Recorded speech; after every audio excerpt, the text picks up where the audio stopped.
So I am finishing out a very busy week between the U.S. Book Show and the Alumni Society Leadership Summit. I gave a summary of some of the points of the U.S. Book Show, what's going on with publishing in a previous video.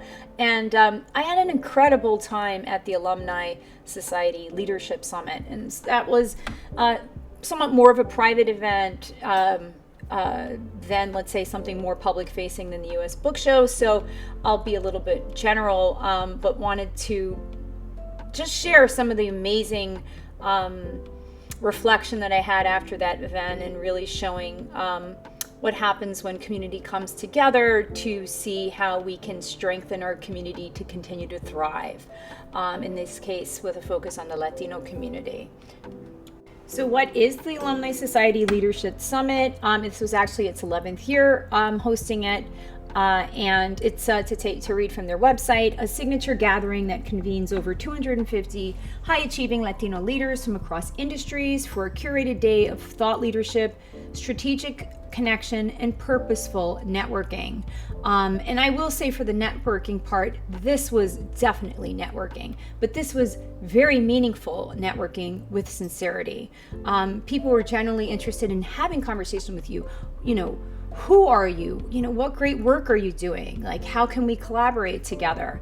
And it was done within the context of Latino cariño, right? So there were not just like stale handshakes or cold handshakes or the standard business sort of thing. It was, oh, hi, nice to meet you, hug and kiss. And for me, that's everything.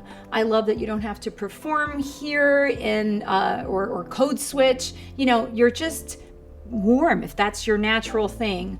And I especially like that. And that's why I do like inhabiting spaces that are very curated for a community. So to continue and finish off that description, it's designed for the mid to senior level executives. The summit delivers high caliber programming and meaningful peer engagement.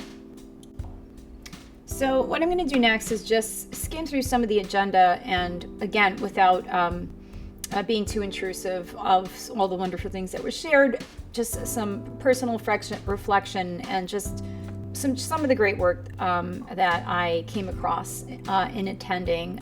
It started out, well, first of all, let's give some rep and love to the MC, Eduardo Placer. Hilarious, engaging, funny. Thank you so much for a very entertaining experience all day. But the conference did start off with co-founder Gary Acosta, who's also the co-founder and CEO of NAHREP, the National Association, and now I need to go back to their website. Yeah, I was right. The National Association of Hispanic Real Estate Professionals, along with co-founder of the Alumni Society, Pedro Guerrero, along with some other speakers and a moderator, talking about the merger of, or the acquisition of the Alumni Society into NAHREP. And that was a big theme that was discussed throughout. Basically, what this means is that the Alumni Society and its network and its vision of really being a place for conversation among Latino leaders, and how we can keep continuing taking ourselves to the next step in a global society, is merging and being more connected with other Latino leaderships organizations. So it'll be interesting to see, and we already got a glimpse of that at the end at the cocktail hour networking reception, where two different groups were meeting and sort of cross-pollinating. It'll be interesting to see where an exciting place as the Alumni Society goes. There were discussions on the role of entrepreneurship in the 21st century economy. That was very interesting, and speakers in all sessions always include, you know, fabulous, whether creative people, but also folks that have worked in presidential years at the White House, etc. So a lot of people coming in with tons of experience and have been a part of some very interesting projects. This was an interesting speaker, Renee Rodriguez, How Leaders Rise, Communication, Influence, and Presence.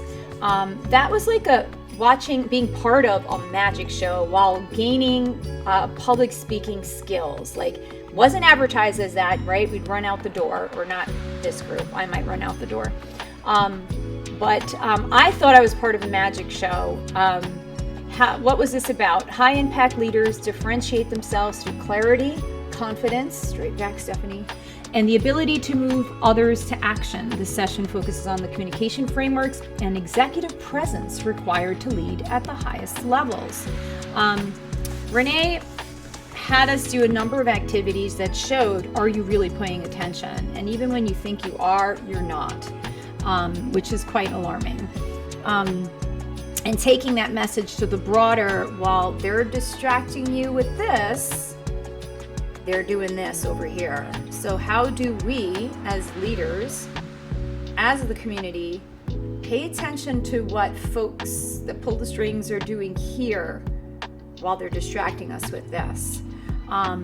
It's quite fascinating. There's some quotables from that session that I'm going to read off to you. Where our attention goes, reality flows. That really resonated because that is a theme that I have in my novel To Love Like Venus. And when the character Jean tries to explain to Alita of what AI, these devices, the news, emotions, how we react, how it's orchestrated, and how to ground the newer generations and even us and the older ones to paying attention to really what's important. And there's a Rumi quote for that that I can't reference off the top of my head. As he says, a narrative is a construct of reality. There were so many good points. I can see why he is pulled in for corporate speaking events like this. He does have a book, Amplify Your Influence.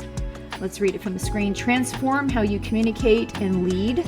And also same publisher of also some other great nonfiction business books that I like to read. And yeah, I look forward to leafing through this. He's a great speaker to have at your event. Not a speaker. I mean, this was engaged, volunteer-based audience come in, but all of us were doing things. I will say there was a point where there was an activity he asked us to do at the table, and it required us, again, are you paying attention? Are you following instructions? And he had us unlock our phones and just give it to a stranger next to us. And I will just say that I am quite sure the women were more comfortable doing that in the majority than some of the men. This is my writer mind. These are the themes I write. These are the social media algorithms because of my book research that I see. Being a woman, I am telling you, there were some people that were probably sweating bullets there. So that's my little side note. So there are also some breakout sessions. For the most part, we were a group doing these things, but there were some breakout sessions. I went to the Wealth Playbook, Building and Scaling Generational Capital. So, takeaways for anyone here. But of course, this was tailored for the Latino community. And just from my own experience, not giving our trade secrets here, so much of this discussion is having financial literacy. So whether you have a job that offers free financial advisors, some jobs do that, and financial planning, or you are able to afford your own financial planner, or you can have a library card to read books where you can get advice on how to financially plan for the future. So much of us, and this was shared in the Latino community, but this I think can also be universal for other ethnic groups.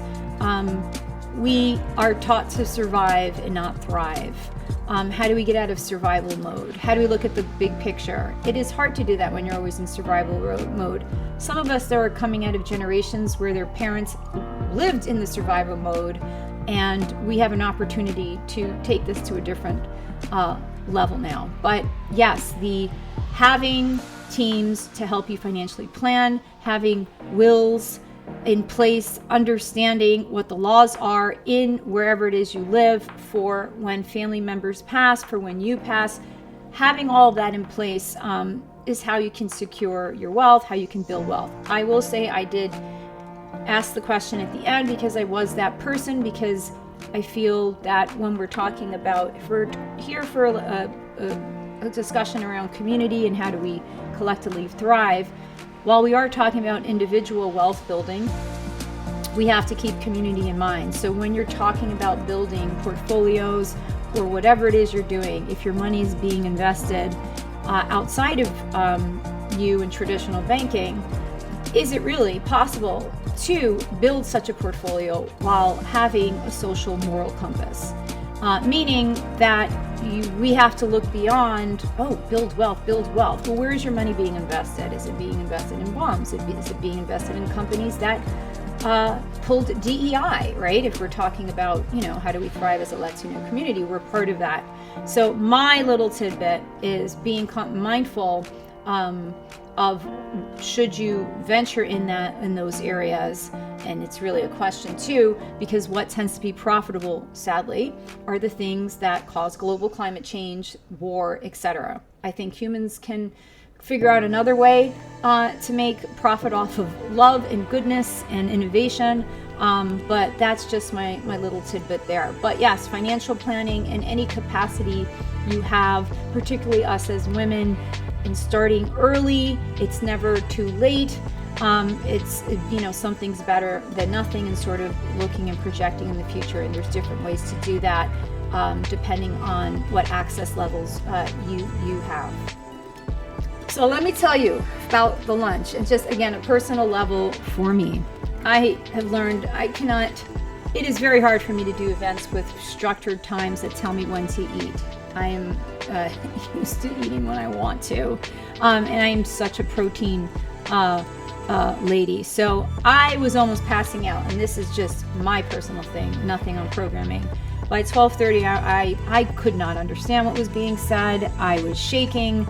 I had salami and cheese in my bag, guys, but it was back-to-back handling. Yeah, I stuffed some cheese in my mouth at one point, but trying to be the business part.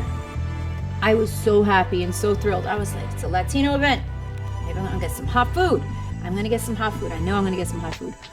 Man, did I get some hot food. And it was served with silverware, ceramics, beautiful. I got some skirt steak. Huge! Lord, and cheesecake. I ate that not like a wolf, and this was a bloody steak. I ate that like a T-Rex. I mean, people were being polite and talking and leaving half of that on the plate. Not me. I was there cutting because we were listening to speakers. I engulfed it. And I'm so grateful because it gave me the energy to actually hold out for the entire day and the cocktail hour and networking. And I'm glad I didn't miss that. Usually I can't. By 3:30, my mind's done. And hot, strong coffee in a nice ceramic cup. So, underestimated, maybe it's just people like me that just value food and drink so much. Having good food at your event goes a long way, especially in keeping people's energy levels up for such a long event. So thank you, Alumni Society and the Intercontinental Hotel for a very fine meal. Then they left room for time for midday networking, very smart, not just leaving it to cocktail hour, a panel on from operator to owner, the path to entrepreneurship, the future of city clubs. There was a workshop on Tell Me About Yourself, that dreaded line, and teaching us ways to just frame it with these like bullet points. I won't give away Eduardo's all his secrets here, but just some great points. But you can see the pattern here, right? For how do we be better leaders? What skills we have to bring back in these jobs so we can keep accelerating and doing great things. And I wanted to go to this one, the end of the general market, how culture became global strategy. That one was Roberto Ramos, Esther Mireya Tejeda, and Jason Rivero. That one was fascinating, and it really resonated because it actually also very much addressed this whole anti-DEI era we're in. They said that very carefully. In the business world, I guess we're more careful how we dance around things. But it was interesting, not only because it gave statistics on just like, let's just talk business, guys, right? We don't want to talk like Latino this, that, and not, and whatever. But the growth market of the growing Latino population, and using the Bad Bunny as an example of where we are pivoting towards. So, okay, you don't want to believe in DI, you don't want to believe this. The statistic shows this is where your growth market is. It is more profitable to be diverse and who you hire and who this, that, and the other. And how being generic is not really, like the general market is not really going to work anymore, and pivoting towards that future. It was very cool to also hear the CEO of Cirque du Soleil talk about how turning around the company after COVID. And then I didn't forget, but in the middle, they had John Leguizamo actually come in and speak. And that was, I totally forgot he was on there on the agenda. And that was great. To use his vocabulary, that motherfucker is funny, right? Like, and he likes that word. He's very funny. It was a very candid conversation. He's like, I ain't like any of you here, which are little Ivy League degrees. And this is how I was me, and I did my thing. And if you followed John Leguizamo at all, you'll see he's very much about how do we do XYZ as a community, as a Latino community. How do we support each other? How do we keep, let's look into the brown pool, right? That's part of diversity. Uplifting, right? Getting, making things a little bit more even by making sure we're supporting our local economies. He's all about that. So I love that they had him there, him without all the fancy little degrees and all XYZ, but showing how his determination, timing, meeting the right people, but mostly his passion and, not compromising on identity, whatever that means. I thought it was a wonderful addition there. It was fabulous, and certainly very entertaining. So yeah, that was my experience. I did make it to the cocktail reception. Of course, I managed to find one of the other probably few artists in there, and we talked to each other. She's in film. I have this role of a public health career that is now bridged into publishing. So I'm certainly an interesting person there, as was she. And I just met so many wonderful people. Thank you so much, Christina Merrill, for inviting me, for bringing me into the Alumni Society. It was a truly uplifting day and event, and hope to see more members in there and for it to grow as it wishes, and working towards a better world where all of us are in better places and supporting one another.